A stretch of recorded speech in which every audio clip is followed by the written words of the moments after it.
দান, সদকা, দান একটা গুরুত্বপূর্ণ ইবাদত এবং এটা পাওয়ারফুল ইবাদত, স্ট্রং।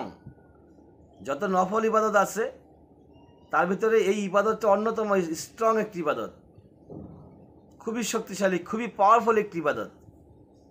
এই ইবাদতের মাধ্যমে আপনি আপনার রিজিক বৃদ্ধি করতে পারেন, সম্পদ বাড়াইতে পারেন। আপনি যত বেশি সম্পদ দান করবেন তত বেশি সম্পদ আপনার ঘরে চলে আসবে। দান করলে কখনোই সম্পদ কমে না। আপনার কাছে টাকা নাই, পয়সা নাই, 10 টাকা 20 টাকা আছে, 20 টাকা দান করুন, এর 3 4 5 10 গুণ হয়ে আপনার ঘরে ফেরত আসবে অল্প সময়ের ভিতরে।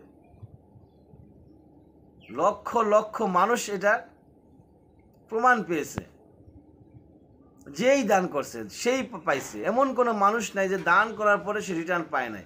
অনেকে বুঝে না যে কীভাবে রিটার্নটা আসলো। আপনি আজকে সকালবেলা 10 টাকা দান করলেন, আপনি দেখলেন লাঞ্চের সময় দুপুরবেলা কেউ আপনাকে জোর করে হোটেলে এনে কিছু খাওয়াচ্ছে, অন্যদিন কেন খাওয়ালো না, আজকে কেন খাওয়ালো? বা আপনার বাসায় কোনো একটা গিফট চলে আসছে, বা আপনার চাকরিতে একটা প্রমোশন চলে আসছে, আপনার ব্যবসায় আজকে বেশি বিক্রি হয়েছে, আপনার ফসল হুটহাট করে বেড়ে গেল। এগুলো আমরা বুঝি না আসলে কেন হইলো। ওই দানের কারণে হইলো। ওই যে আপনি দান করছেন, সেই দানের কারণে মহান রব্বুল আলামিন এগুলোকে বাড়াইয়া দিয়েছেন। আপনি যত বেশি দান করবেন আল্লাহ তত বেশি বাড়াবেন, কখনোই আপনার সম্পদ কমবে না। আর সর্বোত্তম দান হচ্ছে যখন আপনার কাছে নাই, অভাবে আছেন, আপনার প্রয়োজন, এই মুহূর্তে আপনার পকেটে আছে 50 টাকা, এই 50 টাকার কোনো একটা জিনিস আপনাকে কিনতে হবে, আপনার প্রয়োজন আছে, সেই জিনিসটা না কিনে আপনি সদকা করে দিলেন, দান করে দিলেন একজন অসহায় ব্যক্তিকে। আর এই দানটা আল্লাহ পাক খুব খুশি হয়। এই দানটা দেখলে আল্লাহ পাক খুব খুশি হয়। আপনি যখন অল্প একটু দান করবেন, সেই দানটাকে আল্লাহ পাক বৃদ্ধি করবেন, বাড়াইতে থাকবেন, বাড়াইতে বাড়াইতে বাড়াইতে বাড়াইতে পাহাড় সমান করে ফেলবেন। আপনি যখন 10 টাকা দান করবেন, মসজিদে দান করুন, কিয়ামত পর্যন্ত আপনার এই সওয়াব লেখা হবে। অর্থাৎ যতদিন পর্যন্ত মসজিদ ইবাদত হবে, সেই ইবাদত ততদিন পর্যন্ত আপনি সেই ইবাদতের ফল পাবেন। আপনি মারা গেছেন, আপনার আমলনামা বন্ধ হয়ে গেছে, কিন্তু এটা খোলা আছে।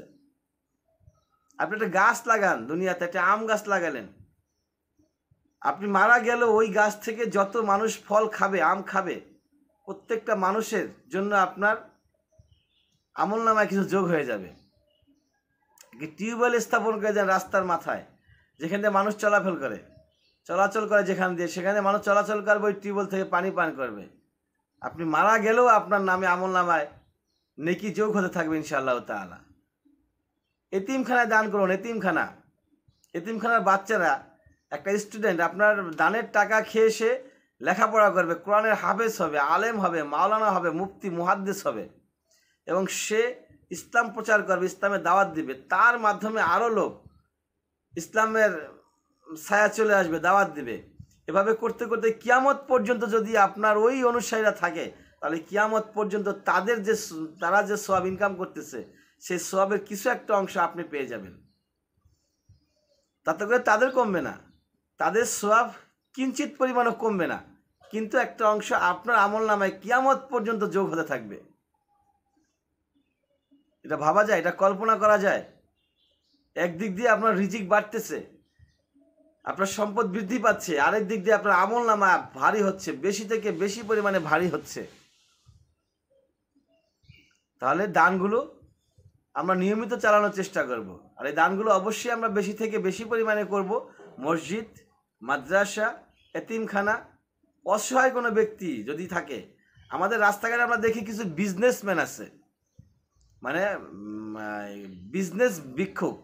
ওরা মাইক নিয়ে, গাড়ি নিয়ে স্পেশালভাবে আয়োজন করে তারা ভিক্ষা করতেছে। আসলে তাদেরকে কতটুকু দিতে হবে, যেহেতু চাচ্ছে দিতে হবে, কিন্তু সেখানে আপনার বেনিফিটটা কম হবে। আপনি 10 টাকা দিলে সেই 10 টাকারই সওয়াব পাবেন। আর যদি মসজিদে দান করেন, কিয়ামত পর্যন্ত আপনি সওয়াব পাচ্ছেন। মাদ্রাসায় কিয়ামত পর্যন্ত যাচ্ছে। রাস্তাঘাটে একটা কিছু নির্মাণ করে দিয়ে গেলেন, ওটা যতদিন থাকবে ততদিন সওয়াব পাবেন। অতএব সেই জায়গাগুলোতে বেশি দান করুন, আর যারা এই ব্যবসায়ী ভিক্ষুক তাদেরকে কমায়া দিন। ওয়া আখির দাওয়ানা আলহামদুলিল্লাহি রাব্বিল আলামিন।